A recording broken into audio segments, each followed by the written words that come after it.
Welcome back to my YouTube channel. This is Kim Saeed, where I talk about everything narcissistic abuse and recovery. And in today's video, I'm going to be discussing how empathy can sometimes be pathological. Now, before I get started on how empathy can be pathological, I first want to start out by saying empathy is something that we really need more of in this world.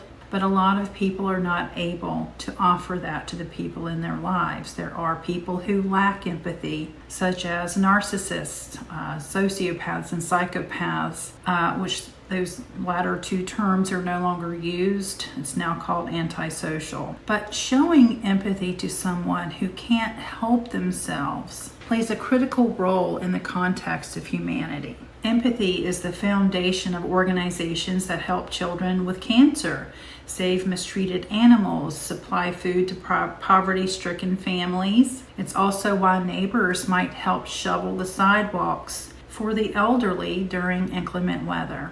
It's also why we band together in the wake of tragedies. The human capacity for empathy is one of the greatest gifts we can experience as a race.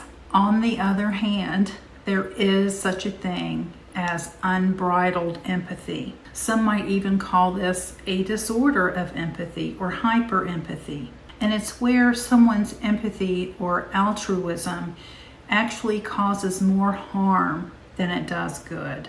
Now, I want to preface this discussion by saying that if you are or have been in a toxic relationship, I'm not sharing this because I want you to feel guilty for being empathic. I am also empathic, and I have also let my empathy get me into trouble lots of times in the past. But oftentimes we think we're being empathetic or empathic towards someone who we think is suffering or they're struggling with something, and we feel like we want to be there for them. This is very common in toxic relationships, mostly with romantic partners, but also when it comes to parents who have narcissistic children. But I'll use an example of, let's say, a romantic partner. Let's say you have a romantic partner or a spouse who continually cheats on you, and they commit the same relationship crime over and over, and they tell you that they can't really help themselves, that it's because of their having been abused as a child, or the fact that their parents divorced when they were 6 years old. If you're empathic, you might give your partner the benefit of the doubt because you're able to sympathize with their dreadful childhood experiences. You want to help ease their suffering by being flexible and understanding.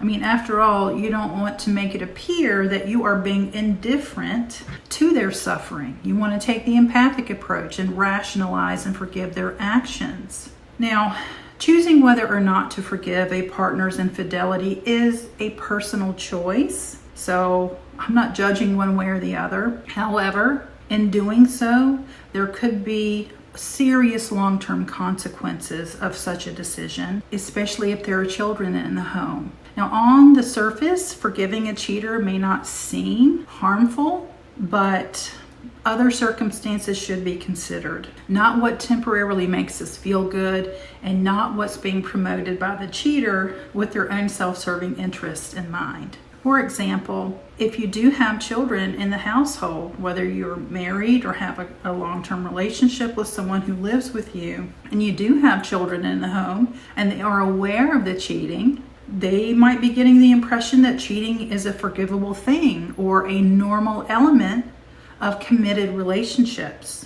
And as a consequence of this person's infidelities, you might be spending all your spare time playing detective instead of activities that would enhance your quality of life, or that time that you could spend with your loved ones, like your children, if you have any in the home. Over time, repeatedly forgiving someone who cheats on you could also make you an emotional wreck. You might be able to barely function at work or stay focused. You may even find it necessary to go on medications to dull those ever-present feelings of rejection and betrayal. Now, I'm not saying that going on medications is a bad thing. But if you're going on medications because of something that someone's doing in your relationship that's causing you emotional pain, that is something that's very serious and should be reflected on. As you can see, extending empathy and kindness in the face of these detrimental consequences is altruism gone awry. Now, it's also because of a trauma bond. It could be Stockholm Syndrome, because we do tend to form positive associations with our abusers when we're in these toxic relationships. But there does come a time when we need to sit back and reflect on the things that are happening. Is our empathy and our kindness and our altruistic nature enabling someone else's negative behaviors? Altruism, in its true sense, should be intended to help the person for whom you feel empathy, as opposed to supporting them and continuing their wrongdoings while wrecking your own life and possibly those of others that you care for, minor children in the home, or a family member who you go to time and again when these things happen in your relationship. And I promise you, I know exactly what that feels like. When I was in my toxic marriage, I had to go down to the police department and file a restraining order against my ex because he would not stop stalking and harassing me. On the way to the police station, I was so uncomfortable that I felt physically sick. I didn't want to do it because at that time I still felt sorry for him. I thought he couldn't control himself. I thought that he truly was a victim of his own childhood. And by going and filing the restraining order, I felt like it was a betrayal towards him. Like he needed my help, and here I was going to file a restraining order. But now that I've been out of that relationship for many years now, I know I did what I needed to do, because had I not taken that powerful step to take my life back, who knows where I'd be? I might not even be here right now recording this video.